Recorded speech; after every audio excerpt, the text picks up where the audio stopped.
Samantala mga kabrigada, nakiisa naman si Vice President Sara Duterte sa mga Pilipino sa pagdarasal, pag-aayuno at pagbubukas ng puso ngayong mahal na araw. Sa kanyang mensahe para sa Semana Santa, binigyan din pa ni VP Sara na ito ay mahalagang pagkakataon upang pagnilay-nilayan ang banal na pag-aalay ng buhay ni Jesus upang iligtas tayo sa mga kasalanan. Umaasa rin ito na magsisilbing ilaw ang sakripisyo ng Panginoon at patatagin ng bawat isa sa pananampalataya sa mga panahong magiging o nagiging mahina, nawawala ng pag-asa o punong-puno ng pasanin, galit at hangarin laban sa kapwa. Ang panahon ng Kwaresma ay paanyayaan niya para sa paghilom, pagbabalik loob at pagbabalik tanaw sa mga pinahalagaan, partikular ang malasakit, pananampalataya at pagkakaisa.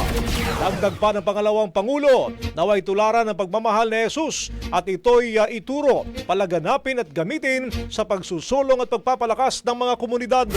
At sa huli, ipinaalala pa ni Duterte ang pananalig at pagkakaisa kasabay naman ng pag-asang malalampasan daw ang dilim. Bagong-bago, Brigada Balita Nationwide. Ang bahaging ito ay hatid sa atin ng Standout ES4 Capsule. Simulang tuparin ang pangarap ng iyong anak. And stunting now!